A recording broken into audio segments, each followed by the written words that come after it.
السلام علیکم ورحمۃ اللہ وبرکاتہ۔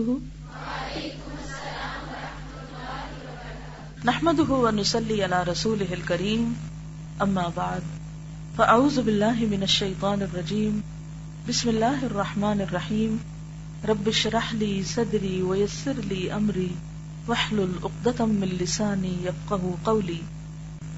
فصل 29، عزت اور ذلت اللہ کے اختیار میں ہے، کیونکہ بہت سے کام انسان لوگوں سے عزت یا اہمیت حاصل کرنے کے لیے کر رہا ہوتا ہے۔ گناہوں کی سزا کے طور پر انسان کے دل میں پروردگار عالم کی عظمت و جلالت کم ہو جاتی ہے، یعنی جب انسان ڈھیٹ ہو جاتا ہے، گناہ کرتا چلا جاتا ہے، تو پھر کیا ہوتا ہے؟ اللہ کی عظمت کا احساس کم ہو جاتا ہے۔ اس کو یوں سمجھ سکتے ہیں آپ، بعض لوگوں کے سامنے آپ بات کرتے ہوئے ڈرتے ہیں، یا کوئی غلط بات کرتے ہوئے ڈرتے ہیں۔ کیوں؟ کیونکہ آپ کے اندر ان کی ہیبت ہوتی، تو آپ وہ کام ان کے سامنے نہیں کرتے۔ عام طور پر والدین یا خاندان کو کوئی بڑا بزرگ، لیکن اگر آپ کے اندر کسی انسان کا کوئی روب نہیں تو پھر آپ کیا کرتے ہیں؟ اور اسی لیے یہ کوشش کرنی چاہیے کہ بچے ماں باپ کے سامنے منہ نہ کھولیں، کیونکہ ایک دفعہ جب وہ بدتمیز ہوتے ہیں، ماں باپ کے سامنے بولنے لگتے ہیں، انہیں برا بھلا کہنے لگتے ہیں، تو حیا ختم ہو جاتی ہے۔ جب حیا ختم ہو جاتی ہے تو پھر وہ ان کے حق میں بھی نقصان دہ، والدین کے حق میں بھی۔ تو اس کے لیے میں آپ سے یہ کہوں گی کہ اگر آپ کبھی ڈانٹ رہے ہیں بچوں کو اور آپ دیکھیں کہ بچہ بولنے لگا ہے تو خاموش ہو جائیے، اس کی حیا نہ ختم ہونے دیں۔ کیوں؟ کیونکہ یہ ایک ایسی آڑ ہوتی ہے، انویزیبل پردہ ہوتا ہے کہ جو انسان کو بہت سی خرابیوں سے روکے رکھتا ہے۔ جب یہ پردہ ٹوٹتا ہے نا تو پھر بہت فسادات ہو جاتے ہیں۔ اسی طرح ہسبینڈ وائف کے درمیان بھی ایک حجاب ہونا چاہیے کہ دونوں ایک دوسرے کا احترام کریں۔ جہاں بھی آپ دیکھیں کہ کوئی شخص آپ کے ساتھ بدتمیزی کرنے پہ اتر آیا ہے تو آپ وہاں دلیر شیر نہ بنیں کہ اس سے زیادہ بڑھ کے چیخنا چلانا شروع کر دیں کہ میں ذرا اس کو دبا لوں، کیونکہ نتیجہ کیا ہوتا ہے کہ بعض اوقات چیخنے چلانے سے، شاؤٹ کرنے سے بات نہیں بنتی تو لوگ ہاتھا پائی شروع کر دیتے ہیں، مار پٹائی شروع کر دیتے ہیں، پھر اس سے بھی نہیں بنتی تو جان لے لیتے ہیں ایک دوسرے کی، تو نتیجہ کہاں پہنچے؟ تو بہتر تھا نا کہ پہلے ہی درجے پر ایک حیا ہوتی، ایک باہم احترام ہوتا، تو نوبت یہاں تک نہ پہنچتی۔ تو حیا ایک ایسی چیز ہے کہ جو انسان کو صغیرہ سے کبیرہ تک جانے سے روکتی ہے، منکرات سے دور رکھتی ہے۔ تو اسی طرح اللہ سے حیا کا مطلب کیا؟ کہ اللہ کی عظمت کا احساس دل میں ہونا، کیونکہ جب کسی کی عظمت یا بڑائی کا احساس ہوتا ہے تو انسان پھر اس کے سامنے کوئی ایسی بات نہیں کرتا جو اس کو ناگوار ہو۔ قلب میں اگر اس کی عظمت و ہیبت موجود ہو تو وہ کبھی عصیان و نافرمانی کی جرت نہ کرے۔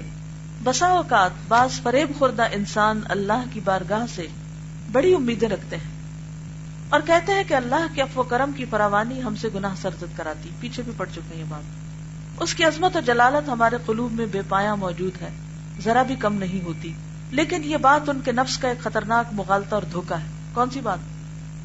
کہ چونکہ اللہ غفور رحیم ہے اس لیے ہم غلط کام کرتے ہیں۔ کیونکہ گناہ کرنے والے بندوں کے قلوب میں اگر اس کی عظمت و جلالت اور اس کی محرمات کی اہمیت ہوتی تو وہ گناہ کا ارتکاب ہی کیوں کرتے؟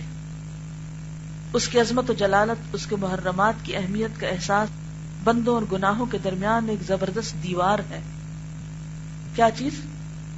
اللہ کی عظمت و جلالت اور اس کی محرمات یعنی حرام چیزوں کی اہمیت کا احساس انسان کو ان حرام کے پاس نہیں جانے دیتا۔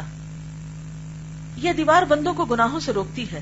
گناہگار در حقیقت حق تعالی اور اس کے اوامر و نواہی کی کوئی قدر و عظمت ہی نہیں سمجھتے۔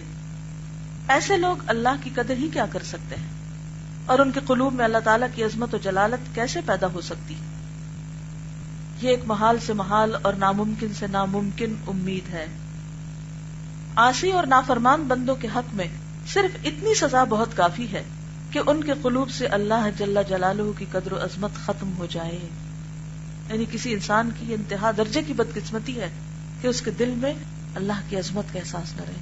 ٹٹولے اپنے دلوں کو، اللہ بڑا لگتا ہے یا بندے؟ اللہ کا ڈر زیادہ ہے یا لوگوں کا؟ اللہ کی عظمت کا احساس برائی سے روکتا ہے یا لوگوں کی بڑائی کا احساس کچھ کام کرنے سے روکتا ہے؟ آپ اپنے آپ کو خود پرکھ سکتے ہیں، خود پہچان سکتے ہیں کہ کہاں کھڑے ہیں۔ یہ بہت بڑی سزا ہے کسی انسان کے لیے کہ دل میں اللہ کی عظمت کا احساس نہ ہو۔ اور اس کے محرمات کی اہمیت باقی نہ رہے، کیونکہ پھر حدیں ٹوٹتی چلی جاتی، دیواریں گرتی چلی جاتی اور انسان برائیاں پورے دلیری کے ساتھ کرتا ہے۔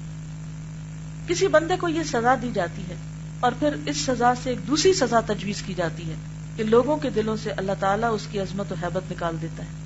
یعنی جب انسان گناہ کرتا ہے، غلط کام کرتا ہے، تو لوگوں کے دلوں سے اس کی قدر، عظمت، ہیبت نکل جاتی۔ جس طرح بندہ احکام الہی کو بے وقت بنا دیتا ہے، اسی طرح وہ خود بھی لوگوں کی نظروں میں ذلیل و بے وقت بنا دیا جاتا ہے۔ پہلے بھی یہ بات ہوئی تھی نا کہ عام طور پر ہم عزت و احترام کس سے چاہنے لگتے ہیں؟ لوگوں سے۔ لیکن عزت و احترام حاصل کرنے کا ذریعہ کیا ہے؟ کہ انسان اللہ کی عظمت کے احساس سے سرشار ہو اور اللہ کے ڈر سے گناہ نہ کرے، گناہوں سے بچے۔ حقیقت یہ ہے کہ بندے کے دل میں جس قدر اللہ کی محبت راسخ ہوگی، اسی قدر لوگ اس سے محبت کریں گے۔ اس میں جس قدر اللہ کا خوف ہوگا، لوگ اس سے ڈریں گے۔ تو اپنے دلوں کو ٹٹولیں کہ دل میں اللہ کی محبت کتنی ہے، کیونکہ جتنی آپ کو اللہ سے محبت ہوگی، اسی قدر لوگوں کو آپ سے ہوگی، اور سچی محبت ہوگی، وہ کسی لالچ پر مبنی نہیں ہوگی۔ اور جس قدر آپ کے دل میں اللہ کا خوف ہوگا، لوگ آپ سے ڈریں گے۔ وہ محرمات الہی کی جتنی عظمت و تعظیم کرے گا، لوگوں میں اس کی عظمت و تعظیم ہوگی۔ وَمَن يُعَظِّمْ شَعَائِرَ اللَّهِ فَإِنَّهَا مِن تَقْوَى الْقُلُوبِ۔ حقوق اللہ کی بے قدری کرنے کے بعد یہ کیوں کر ممکن ہے کہ اللہ لوگوں کی نظر میں اسے بے قدر اور ذلیل نہ کرے؟ کیا معاصی اور گناہ کو بے قدر اور بے وقت سمجھنے کے بعد ممکن ہے کہ مخلوق اسے بے قدر اور بے وقت نہ سمجھے؟ خدائے قدوس نے قرآن حکیم میں جہاں معاصی کا تذکرہ کیا ہے، وہاں اس حقیقت کی طرف بھی اشارہ فرمایا ہے کہ ارباب معاصی کے قلوب پر ان کی بدعمالیوں اور بدکرداریوں کی وجہ سے پردے ڈال دیے گئے، گناہوں کی وجہ سے ان کے قلوب پر مہریں لگا دی گئی۔ کلا بل ران علی قلوبہم ما کانوا یکسبون۔ اور انہیں اللہ تعالیٰ نے اسی طرح بھلا دیا جس طرح انہوں نے اللہ کو بھلا دیا۔ انہیں اس نے ایسا ذلیل و رسوا کر دیا جیسا انہوں نے اس کے دین کو ذلیل و رسوا کیا۔ انہیں اسی طرح تباہ و برباد کیا جس طرح لوگوں نے اس کے احکام اور اوامر کو تباہ و برباد کر دیا۔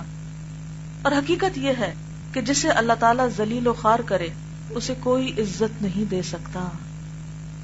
وَمَن يُهِنِ اللَّهُ فَمَا لَهُ مِن مُكْرِمٍ، سورۃ الحج آیت 18۔ اور جسے اللہ ذلیل کرتا ہے تو اسے کوئی عزت نہیں دے سکتا۔ لوگ جب اللہ تعالیٰ کے سامنے سجدہ کرنے کے حکم کی بے قدری اور بے وقتی کریں، یعنی نماز نہ پڑھیں اور سجدہ سے جان چرائیں، تو اللہ تعالیٰ بھی انہیں ذلیل کر دیتا ہے۔ اور جسے اللہ تعالیٰ ذلیل کرے، اس کا اکرام و احترام کون کر سکتا ہے؟ اور جسے وہ قدر اور عظمت دے، اسے کون ذلیل کر سکتا ہے؟ سبحانک اللہم و بحمدک، نشہد ان لا الہ الا انت، نستغفرک و نتوب الیک۔ السلام علیکم و رحمۃ اللہ وبرکاتہ۔